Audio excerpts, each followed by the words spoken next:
Estamos en el aire, son las 10 de la mañana con 53 minutos y estamos comunicados con Eduardo Josami. Ustedes lo conocen y Eduardo acaba de editar un último libro que se llama De Alfonsín a Milei, una parábola inquietante, 1983-2023.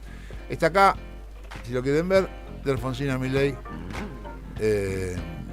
Y queremos charlar un rato con Eduardo. Eduardo, acá estoy con Pablo Di Pierri, yo soy Barragán. ¿Cómo estás? ¿Qué tal? ¿Cómo te va, Carlos?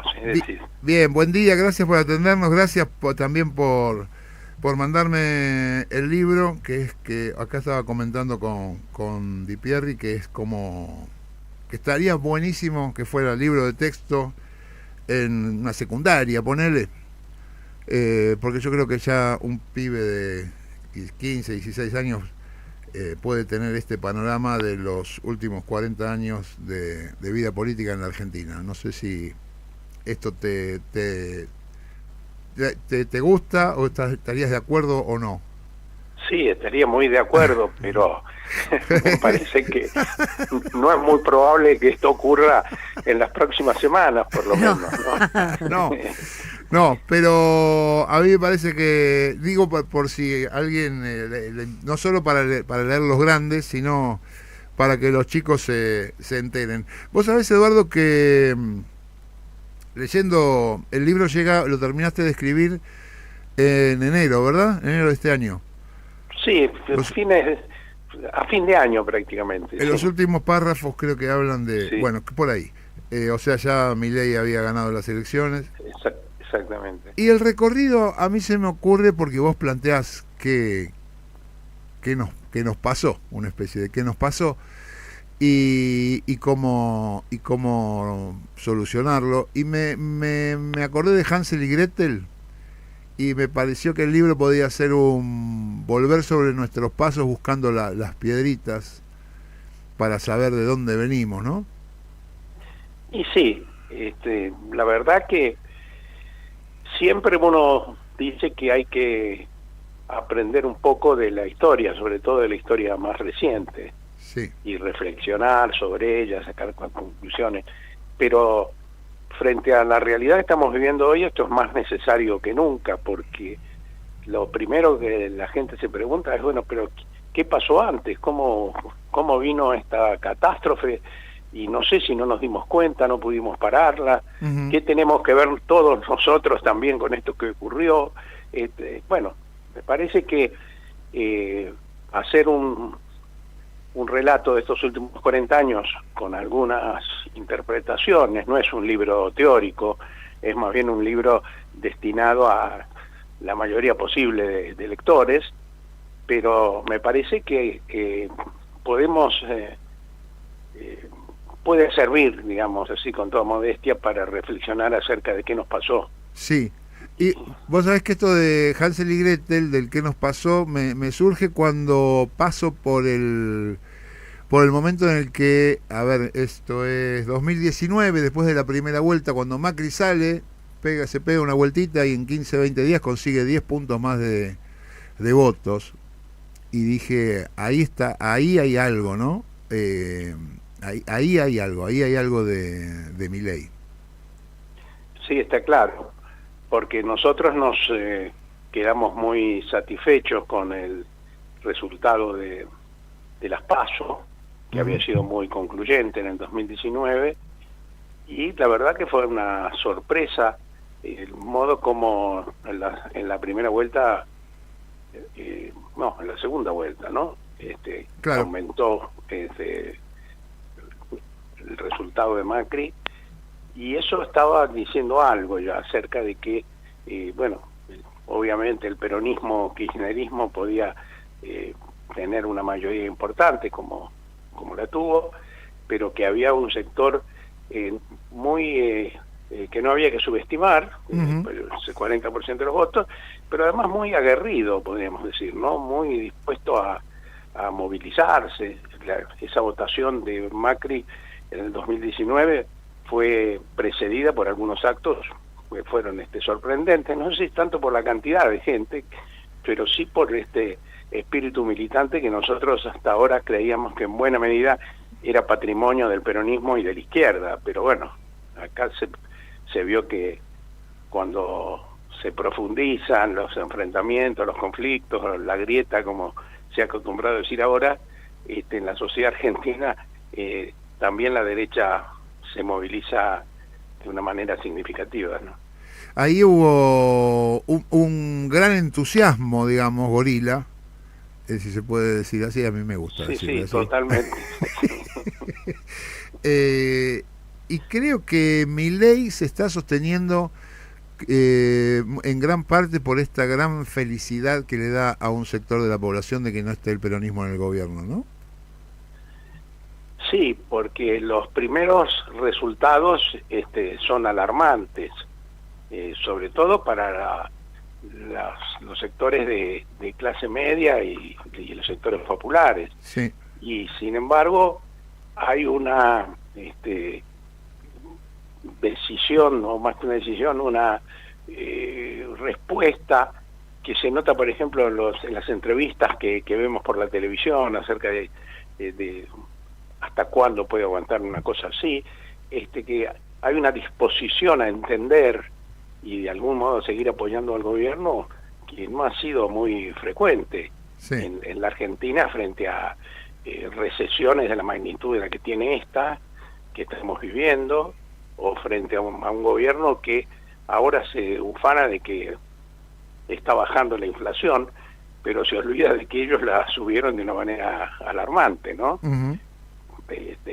Y uno a veces trata de explicar algo que es casi obvio, que la subieron porque querían llevar adelante lo que los economistas llaman la reestructuración de los precios relativos, es decir, que subieran las ganancias, por ejemplo, en este caso, en relación con los salarios.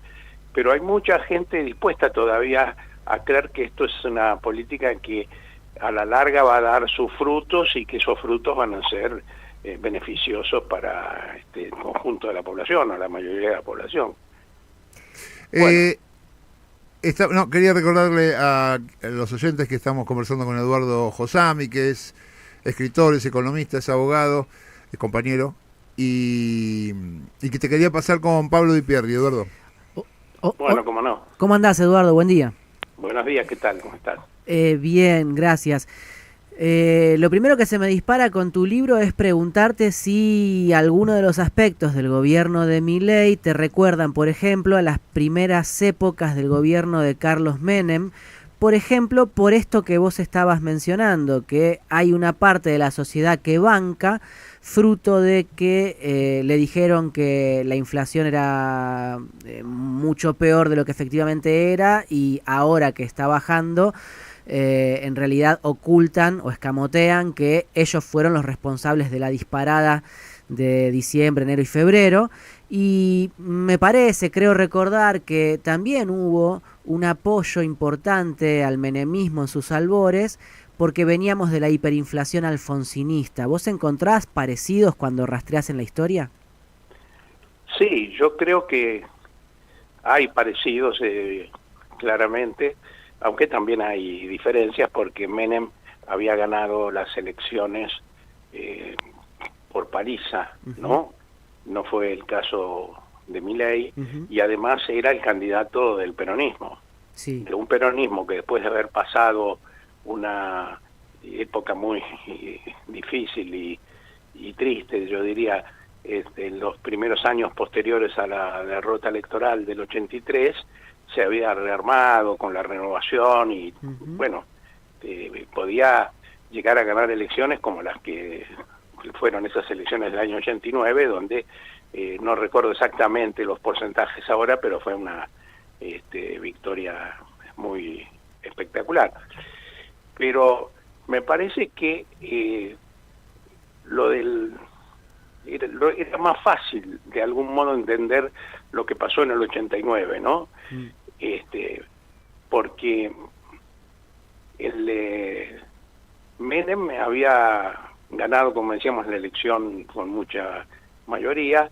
Había buenas razones para creer que el gobierno peronista, no nos olvidemos que había levantado el programa de los 26 puntos de la CGT, donde hasta se hablaba de la moratoria de la deuda. Y bueno, no hubo, esto mejor dicho, hubo una gran sorpresa con el menemismo, que todavía hay que tratar de explicarla mejor, cómo fue que se pudo ganar las elecciones hablando de la revolución productiva y el salariazo, y seguir manteniendo una buena cantidad de votos hasta que se advirtieron claramente las consecuencias negativas en el empleo, en los salarios, en el estancamiento de la economía que podía generar eso. Pero no nos olvidemos que Menem ganó las elecciones hasta el año 95, es decir, hasta prácticamente todas las elecciones del primer periodo antes de la reelección. A eso voy. Mi pregunta te propone la incomodidad de pensar que efectivamente religió a pesar del daño que había hecho el menemismo. Es decir, la sociedad estaba claramente damnificada por las políticas neoliberales y sin embargo hasta lo religió. Ahora la sociedad, o buena parte de ella, está muy damnificada por las políticas de Milei y todavía banca. Bueno, no hay que olvidarse que Menem tuvo unos primeros años difíciles hasta el momento que se aplica la ley de convertibilidad, ¿no? Del 89 al 91 hubo 2 hiperinflaciones muy importantes. Sí. Digo muy importantes porque esas hiperinflaciones generaron una situación en que cualquier cosa con tal de estabilizar los precios era mejor que lo que se estaba viviendo, ¿no? Y el menemismo aprovechó mucho eso. Sí. Ahora creo que esto es más curioso porque Menem no necesitó inventarse una hiperinflación. La hiperinflación había sido estimulada por los grandes grupos económicos para de algún modo generar un aprete al gobierno que venía, ¿no? Y hubo una segunda hiperinflación con Menem en el gobierno que también tuvo efectos muy fuertes sobre la población. Sintió esto que recién decíamos, de que cualquier política era mejor que esta, y estuvo dispuesta a creerle a Cavallo que, bueno, durante unos años mostró que se podía controlar los precios efectivamente, y eso tuvo un efecto importante en la adhesión que siguió manteniendo Menem. Pero ya sabemos que eso es pan para hoy y hambre para mañana, porque en cuanto empezaron a sentirse los efectos recesivos de esa política de Cavallo, bueno, también fue modificándose el humor de la sociedad respecto al gobierno, ¿no? Y Eduardo, justamente respecto de la inflación y también agrego yo del tipo de cambio, ¿no habría justamente un problema o una batalla perdida en el peronismo al asumir esos dos asuntos como algo que no estaba resolviendo el gobierno de Alberto Fernández y Cristina Kirchner? Porque recuerdo que en la posconvertibilidad Néstor Kirchner entendía que gobernar el país era gobernar el tipo de cambio, y hacia 2006-2007 trabajó fuertemente en política para discutirle a los medios de comunicación que no había una inflación al alza como promovían los medios. Y de pronto en el último gobierno peronista se asumió que la inflación era un escándalo ingobernable, y tal vez eso ayudó a crear el monstruo de Milei también, ¿no? Sí, seguro. Pero ahí hay efectivamente una batalla perdida, incluso en el terreno de la divulgación del pensamiento económico, digamos. Claro. Porque para la derecha siempre la inflación fue el problema principal, ¿no? Y la defensa, por lo tanto, de la estabilidad de precios, que era también un poco la defensa del statu quo, porque sabemos que, por ejemplo, el crecimiento de la economía durante el primer periodo de gobierno de Perón, bueno, necesariamente fue acompañada por algo de inflación, ¿no? Cuando los salarios crecen y otros ingresos fijos no crecen, bueno, ahí esta redistribución de los ingresos solamente puede hacerse con algo de inflación. Pero entonces muchos decíamos, y creo que era correcto, bueno, no, hay que tener, no se puede gobernar bien con inflación, hay que tomar en cuenta la necesidad de bajar la inflación, pero no es la inflación el principal problema de la economía. Para los que lo vemos desde la perspectiva del peronismo, del campo popular, podríamos decir que siempre la principal preocupación tiene más que ver con los ingresos de los sectores populares, con el crecimiento de la economía, y a veces eso es acompañado por un poco de inflación, necesariamente, como se ha visto históricamente. Pero también es cierto que cuando la inflación alcanza niveles tan altos, es casi de sentido común decir hay que parar la inflación, porque claro, cualquier política económica efectiva tiene que tomar en cuenta ese fenómeno. Y eso la derecha durante décadas aprovechó muy bien. Acordémonos los tiempos de los planes de estabilización del Fondo Monetario, porque llegaba un momento que efectivamente la gente no hablaba de otra cosa que de la inflación. Entonces uno era un marciano si no decía, también no reconocía, digamos, esta situación de una sociedad que estaba harta de que los precios cambiaran todos los días, ¿no? Josami, en los últimos años, cuando el libro llega hasta antes de ayer, y repasás las elecciones que se vinieron sucediendo y problematizás la cuestión de los candidatos kirchneristas, que ninguno de ellos fue kirchnerista, ¿no? Scioli, Alberto y Massa, a pesar de que elogiás, y yo estoy de acuerdo, la campaña de Massa, que con todo en contra se hizo ahí una buena campaña. ¿Y qué pasa con esto? Porque en el libro mucho no decís. ¿Qué pasa con esto de que el kirchnerismo finalmente tiene que ir a buscar candidatos que no son kirchneristas? Bueno, primero te contesto esto de que no digo mucho en el libro. ¿Por qué? Porque es cierto, pero yo creo que para un buen lector, cuando digo un buen lector, no digo un grupo selecto de gente, sino alguien que esté preocupado realmente por ver qué quiso decir el autor, me parece que se dicen algunas cosas, pero se dicen en un momento que nosotros tenemos que resolver dos cuestiones que pueden ser muy contradictorias, y muy difíciles de resolver si no se manejan bien. La primera es que todos queremos mantener la unidad del campo popular y la unidad del peronismo-kirchnerismo. Sí. Y eso es imprescindible más que nunca ahora que frente a un fenómeno como el de Milei, es más, todos estamos pensando en alianzas más amplias para llegado el caso como quien se enfrenta con una verdadera catástrofe, ¿no? Sí. Entonces, hay que mantener la unidad y al mismo tiempo hay que reconocer que vivimos en una situación crítica y que eso requiere imaginación, profundización de los temas,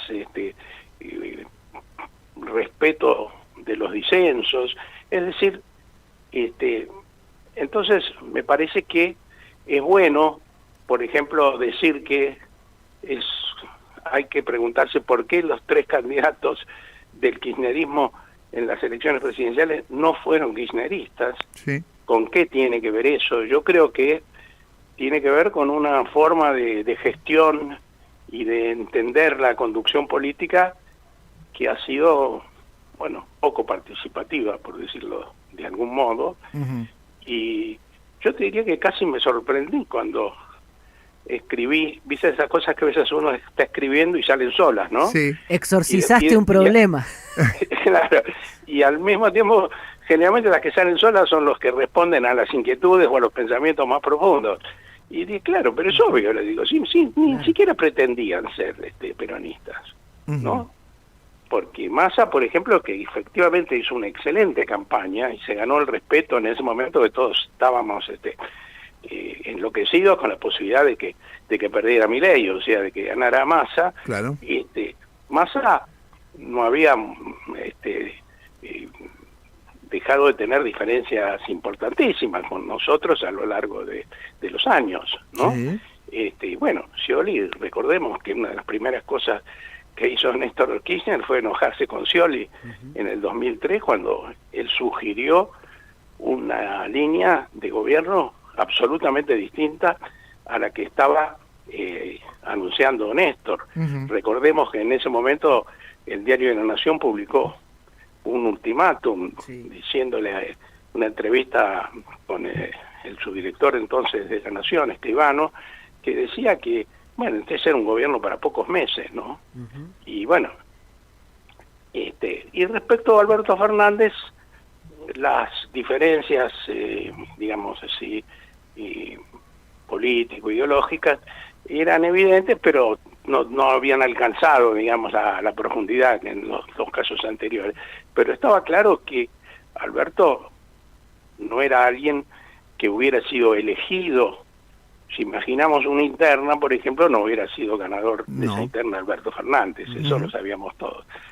Entonces, me parece que es un tema por el cual hay que reflexionar, y que ahora que entramos en un proceso difícil, bueno, yo creo que esta necesidad de mantener la unidad, pero al mismo tiempo pensar con un poco más de profundidad y de imaginación, me parece que es una de las claves para mirar el futuro con optimismo, porque, bueno, si repetimos lo mismo, si no tenemos un poco más de confianza en la participación popular, yo hace años que integro un grupo no muy importante seguramente, que se llama Participación Popular, y no pierdo oportunidad de pasar el aviso, porque me parece que entre tantas cosas importantes que le aportó el kirchnerismo a la política argentina, esta sigue siendo todavía una asignatura pendiente, ¿no?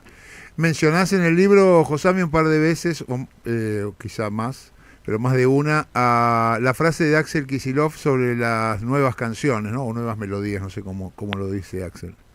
Sí, creo que melodías, pero sí, me parece que fue un hallazgo realmente, porque interpretaba lo que me parece que estábamos pensando mucho, ¿no? Sí, pero sabés que eso trajo molestias en algunos sectores del peronismo, ¿no? Sí, yo creo que casi todas las cosas importantes que se dicen suelen traer molestias, pero cuando se dicen con un ánimo que no es simplemente, digamos, alborotar el gallinero, sino aportar miradas que pueden ser muy útiles y muy necesarias para salir de esta situación difícil en la que estamos, me parece que fue como una bocanada de aire fresco eso, ¿no? Sí. Por supuesto que con frases ingeniosas solamente no se ganan las elecciones, ni se recompone un movimiento popular tan golpeado como el peronismo en los últimos años, pero me parece que eso, por lo menos así lo sentí yo, que Axel iba por el buen camino, ¿no? Eduardo, si uno considera que este problema que vos exorcizaste respecto de que el kirchnerismo no pudiera hacer otra cosa frente a los desafíos electorales posteriores al gobierno de Cristina, que abrazarse a candidatos que no fueran precisamente kirchneristas por cuestiones de modelo de construcción política o por lo que fuera que estuviera atravesando el movimiento, ¿qué cosas recuperarías del proceso de renovación peronista de los 80, fines de los 80, para que se utilicen en la actualidad? Bueno, el proceso de renovación peronista tenía una bandera fundamental, que era precisamente la participación de los afiliados en la elección de los candidatos, ¿no? Y recordemos que, paradoja de la historia, ¿cómo se llama? Podríamos decir, fue precisamente Carlos Menem, que era uno de los dirigentes de la renovación. Sí. Cuando Cafiero se hace cargo de la presidencia del partido, el vice es Carlos Menem. Bueno, precisamente Carlos Menem fue también el que enterró la renovación, porque se hizo una elección abierta que fue importantísima, donde por lo menos la mayoría de la gente que uno conocía y con la que militaba perdió esa elección. Éramos partidarios de Cafiero en ese momento, y bueno, después primero Duhalde y después Menem establecieron una, no, decir dictadura es un poco exagerado, pero una forma de gobierno del Partido Justicialista que no volvió a recurrir en general a la consulta con los afiliados, y eso se hace más curioso todavía después, porque después se avanza en ese camino participativo, digamos así, con la sanción de la ley de las PASO. Claro. Que tiene muchos problemas, como todas las cosas tienen muchos problemas, pero con esto de que las elecciones iban a ser simultáneas, se evitaba la posibilidad de que los afiliados a un partido votaran por otro partido, para tratar de meterse, digamos, en la discusión ajena. Sí. Bueno, sin embargo, nosotros que fuimos los autores de esta ley, y teníamos mayoría en el Congreso que la sancionó, nunca usamos las PASO, por lo menos para las elecciones nacionales. Claro. Entonces esto también es un tema de reflexión. Yo no quiero, digamos así, plantear que las PASO son un remedio extraordinario que supera todas las otras dificultades que se puedan tener, porque hay casos donde efectivamente, y el peronismo a veces aparece con su vocación tumultuaria que tiene, y hay un candidato indiscutido, y entonces es razonable que todos los sectores se pongan de acuerdo en ahorrarse las PASO, porque ahí no hay ninguna duda. Pero eso no siempre ocurre. No pretendo hacer una corrección a lo que decís, pero al contrario, ratifico lo problemático de las PASO, en que el kirchnerismo la utilizó en provincia de Buenos Aires en 2015, y fue un lío entre Aníbal Fernández y Julián Domínguez, y también el año pasado entre Massa y Grabois. Pero ahí debería yo decir, o tiendo a admitir, que los dos candidatos respondían a los designios de Cristina. O sea que tan abierta no era la PASO. Claro, pero de cualquier manera, en el primer caso de la provincia de Buenos Aires realmente fue un problema serio que, bueno, tiene que ver con muchas cosas que no sé si se han corregido o no se han corregido, pero efectivamente en ese momento no fue bueno para el peronismo que se produjera una elección con tantos conflictos, una elección muy rara además, porque sí, pensemos que se lo demonizó a Aníbal Fernández de un modo que había que ser un héroe para votar con Aníbal Fernández. Claro. Ya faltaban, no había nada grave que no se le imputara a Aníbal, ¿no? Y después se demostró que todo eso era un invento. Pero pensemos que en realidad en las elecciones nacionales es raro que no haya digamos situaciones en las que a veces el candidato es indiscutido, claro, ¿no?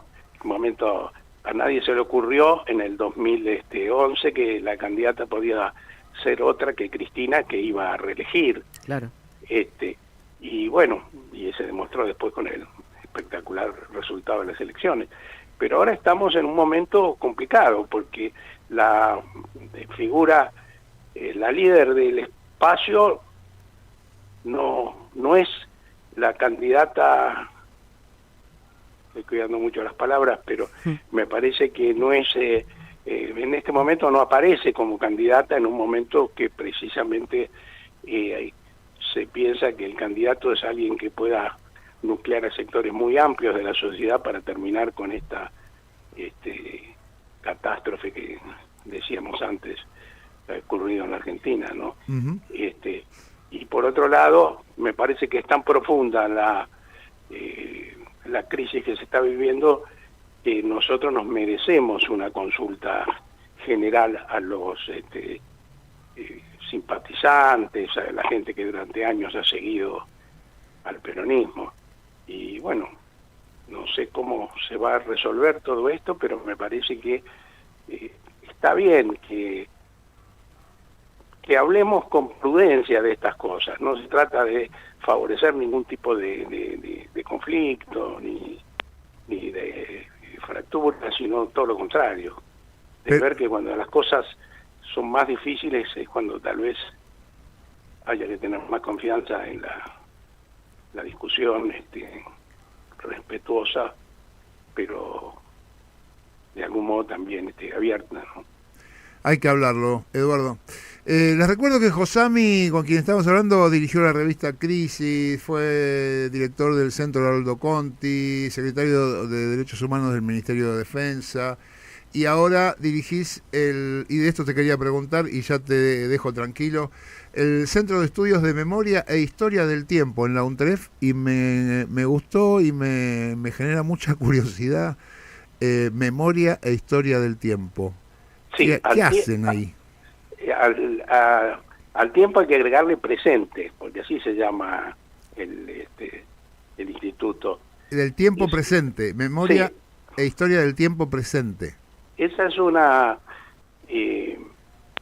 denominación que fue tomada de los franceses que han trabajado en los últimos años mucho sobre esta idea de que se puede hacer historia de los tiempos recientes, no solamente del Imperio Romano o de la Revolución Francesa, porque durante muchos años algunos historiadores sostenían que, por ejemplo, la dictadura militar argentina era demasiado reciente como para poder hablar seriamente de eso, ¿no? Sí. Y que entonces tenía, en fin, había que dejar ese tema que se enfriara un poco para poder trabajar sobre esas cosas con digamos mayor seriedad o tomando una mayor distancia de los temas.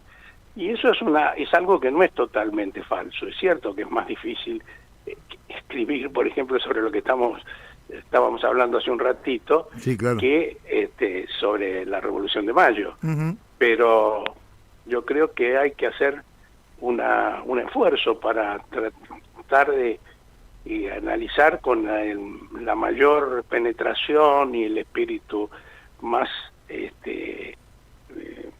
más cercano a los científicos, si se quiere, también en los temas de historia reciente, que son temas que, por ejemplo, con la dictadura militar, afortunadamente, a pesar que algunos historiadores criticaban al kirchnerismo por su utilización del pasado y decían esto que yo comentaba antes, de que no se podía trabajar sobre los temas calientes, sobre los temas recientes. Bueno, esos mismos historiadores han escrito cosas sobre ese último periodo, y como en todas las cuestiones, hay libros muy buenos y otros que son bastante menos buenos, pero no hay ninguna razón para que uno no se esfuerce lo más posible para se trabaje también sobre los temas de historia reciente con un espíritu un poco, no quiero decir científico, porque nadie hace ciencia sobre el surgimiento. Mira, y todavía eso es cierto, ¿no? Uh-huh. Estamos todos intentando